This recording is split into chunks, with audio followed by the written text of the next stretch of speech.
Llévame a donde vas. Y arrancamos nuestro espacio de turismo. Hoy cambiamos de día, por supuesto, como ya se darán cuenta, porque se viene con todo un tema sensacional. Vos elegís el cielo que querés mirar y hoy elegimos nuestro país. Sentí Paraguay en Semana Santa. Se lanzó con gran suceso el lanzamiento del calendario de actividades turísticas para estos días especiales. Y yo ya estoy curiosa de saber en qué consiste y qué nos tiene preparada la Senatur. Y vamos a compartir con nuestros invitados. Nos acompaña la directora general de productos turísticos de Senatur, Teresa Espínola, un gusto tenerte aquí, y nuestro amigo de la casa, Osvaldo Morínigo, presidente de Giro Mundo Corporación Turística. ¿Cómo están? Bienvenidos. Buenos días, Daisy, muchísimas gracias por este espacio, gracias Osvaldo, y estamos aquí para compartir con ustedes todo lo que tenemos para ofrecer. Bueno, y ya empezamos mirando, porque de alguna manera el atractivo es cuando empezamos a mirar cuáles son esos lugares, cuáles son esas localidades y esas interesantes propuestas que vamos a tener en nuestra Semana Santa. Vamos. Con más de 120 actividades, la agenda turística de Semana Santa ya está disponible. Diversas actividades turísticas que se preparan en diferentes puntos del país bajo el lema Sentí Semana Santa PY.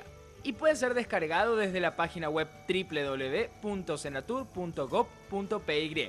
Al darte una vuelta por tu país, además de conocer los increíbles lugares que Paraguay tiene para ofrecer, sos parte de una cadena que termina beneficiando a todos: trabajadores artesanos, comerciantes y muchos otros. Creces vos y crecemos todos. Quienes visitan nuestro país en este tiempo podrán conocer los rasgos inconfundibles del Paraguay en Semana Santa, los destinos que ofrecen turismo rural y el contacto con la exuberante naturaleza, además de disfrutar de la calidez de nuestra gente.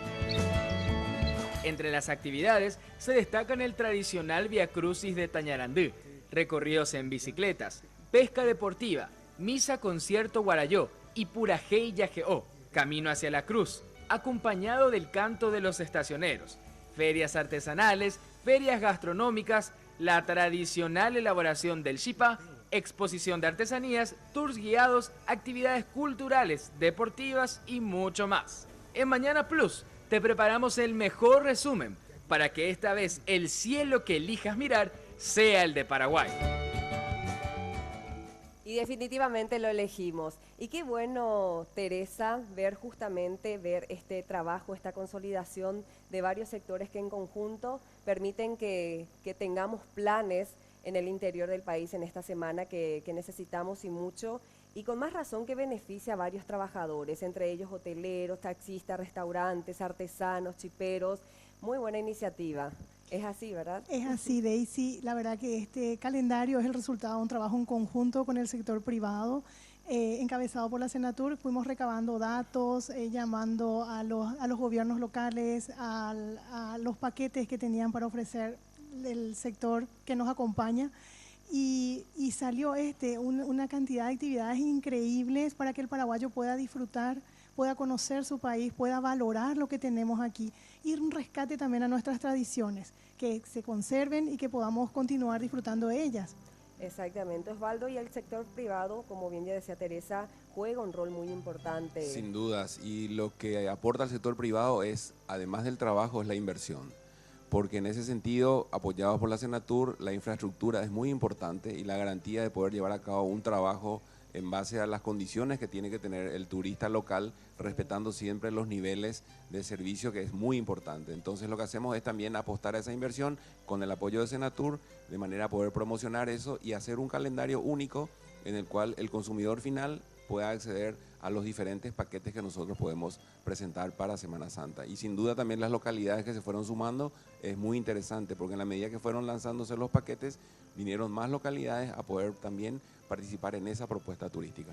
Me gustó leer esta noticia, Teresa. 85% ya se comprometieron en lo que tienen que ver la alta reserva de establecimientos turísticos rurales para Semana Santa.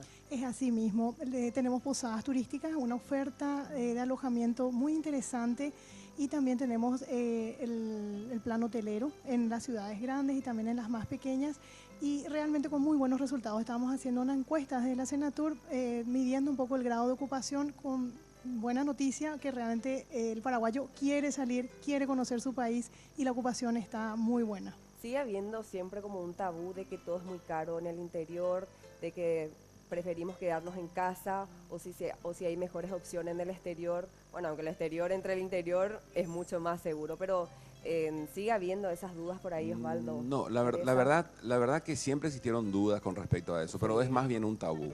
Porque en la medida que se fueron desarrollando los paquetes, hay que tener en cuenta que el sector privado, de acuerdo a su política comercial, es la que determina el precio. Y por eso Senatur trabaja con otros sectores de manera a poder dar propuestas turísticas en cuanto a sistemas de alojamiento, precios, costos, accesos, e inclusive hace poco estuvimos en la región de Alto Paraná y vimos que el ingreso a Itaipú, por ejemplo, no tiene costo. Ingreso al Salto Mondaú son menos de 25.000 guaraníes, o sea que también los atractivos turísticos naturales, en base a Senatura, una política de gestión también, facilitan esos costos. Y lógicamente el proyecto Posadas Turísticas también ofrece una propuesta de alternativa de alojamiento que no necesariamente se ajusta a un bolsillo muy exagerado, ¿verdad? Sino está ajustado a la realidad también de cada uno, de cada consumidor. Perfecto. Hablando de paquetes, en minutitos más vamos a tener dos muy atractivos y con costos muy accesibles. Pero antes me gustaría hablar también de esos proyectos que ya se lanzaron, que ya son, de hecho, ya están consolidados. Varias rutas y productos turísticos, Teresa. La ruta de la caña, dale una vuelta por tu país, el proyecto Yajá, la ruta La Yerba Mate, el Camino Franciscano, citándote alguno. ¿Cómo vamos en ese sentido? Muy bien, la Ruta de la Caña lo hemos presentado ya a nivel internacional, inclusive con muy buenos resultados, la gente quiere conocer y es una manera también de posicionar un producto local que es la caña paraguaya, un poco desprestigiada a veces y sin embargo tenemos tanto para ofrecer. Las infraestructuras de que presenta la Ruta de la Caña hoy día no tienen nada que envidiarle, Daisy, a ningún país del mundo, son de primera calidad realmente. Y la gente quiere conocer, se va y se lleva la sorpresa que se muestra el cañaveral, que como la parte vivencial del circuito, y después se visitan las bodegas de caña Fortín, en este caso, que realmente son muy buenas. Tenemos otros circuitos desarrollados, el Caarape, en el sur del país, en el departamento de Itapúa, que ya venían desarrollando circuitos turísticos y lo hemos consolidado en una ruta única turística que es la ruta de la Yerba Mate. También estamos siempre trabajando en la ruta franciscana. Tenemos otros circuitos que vamos a ir mencionando. Tenemos nuestro City Tour, tenemos en Asunción. ¿En qué consiste? El City Tour sale de un punto estratégico de Asunción, que es el Shopping del Sol, y va recorriendo los monumentos que tiene la ciudad de Asunción, va por la costanera y el guía va contando la historia de nuestra ciudad. Es muy interesante. ¿Qué días son? Todos los días. Perfecto. Sí. Eso sí está bueno potenciar más para que la gente sepa, hasta nosotros mismos, los que vivimos acá y también por supuesto para los turistas, ¿verdad? Que está bueno que sepan. Así mismo, y realmente les invito a todos a conocer este City Tour que es realmente interesante y redescubrimos así nuestras raíces. Hay cosas que yo misma cuando hice el City Tour dije, ay, no sabía que este edificio tenía esta historia o no sabía qué significaba y realmente vale la pena. Vale la pena. Llévame a donde vas.